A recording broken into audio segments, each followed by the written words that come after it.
తెలంగాణ వాణిజ్య శాఖలో భారీ స్కామ్ బయటపడింది. ఆ శాఖకు ఇన్పుట్ ట్యాక్స్ క్రెడిట్, ఐజీఎస్టీ, సెస్ల చెల్లింపు వ్యవహారంలో 1000 కోట్ల మేర కుంభకోణం చేశాయి పలు సంస్థలు. ఈ అక్రమాలకు కొందరు ప్రస్తుత మాజీ ఉన్నతాధికారులే సహకరించినట్లుగా దర్యాప్తులో నిర్ధారణైంది.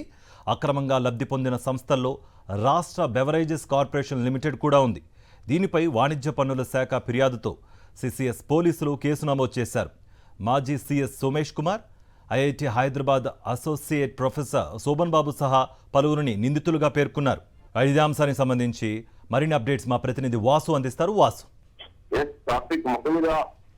తెలంగాణలో ఉన్నటువంటి కమర్షియల్ ట్యాక్స్ లో భారీ కుంభకోణం చోటు చేసుకుంది. దీనికి సంబంధించి మాజీ సీఎస్ సోమేష్ కుమార్ పై కూడా ఫిర్యాదు నేపథ్యంలో కూడా కీలక అందరిపైన కూడా ఎఫ్ఐఆర్ నమోదు చేశారు. సిసిఎస్ పోలీసులకు సంబంధించి ఈ కేసులో ఎఫ్ఐఆర్ 26వ తారీఖు నమోదు చేసినప్పటికీ పలు సెక్షన్ల కింద 406, 409, 120B ఐటీ యాక్ట్ కింద కూడా కేసు నమోదు చేశారు.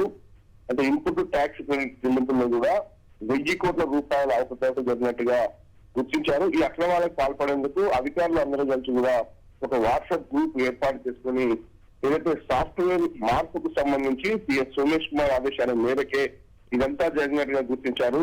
మొత్తం 75 కంపెనీలకు ఈ అవకాశాలకు పాల్పడ్డట్టుగా తెలుస్తా ఉంది. మరోపక్క దీంట్లో ఈ ఫోరెన్సిక్ ఆడిట్ లో వెళ్లి చూసిన అంశాల్లో కూడా తెలంగాణ బ్యావరేజ్ కార్పొరేషన్ కూడా ఈ యొక్క ట్యాక్స్ చెల్లింపుల విషయంలో అక్రమాల పాల్పడితే గుర్తించారు. మాజీ సిఎస్ సోమేష్ కుమార్ సంబంధించి మరికొంతమంది అధికారులపైన కూడా IIT Hyderabad associate professor Shobhan Babu, commercial tax additional commissioner Kashi Visweswararao, deputy commissioner Sivarama ప్రసాద్లతో పాటు మరికొంతమంది టెక్నాలజీస్ పై కూడా కేసు నమోదైంది.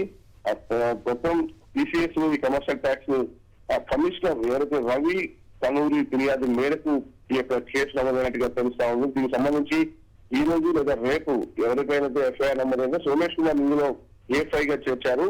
వీళ్ళందరికీ కూడా నోటీసులు జారీ చేసి విచారణ పిలిచే అవకాశం, మరో 75 కంపెనీల పేర్లు కూడా ఈ ఎఫ్ఐఆర్ సంబంధించి వాళ్ళందరికీ నోటీసులు జారీ చేసే అవకాశాలు కనిపిస్తా ఉన్నాయి. మీరు ఏ విధంగా అక్రమాలకు పాల్పడ్డారు అంశానికి సంబంధించి మీడియా సమావేశాన్ని కూడా ఏర్పాటు చేస్తా ఉన్నారు అధికారులు. ప్రస్తుతం ఈ రోజు లేదా రేపు ఈ అధికారులందరికీ నోటీసులు జారీ చేసి విచారించే అవకాశాలు కనిపిస్తా ఉన్నాయి. రైట్ వాసు.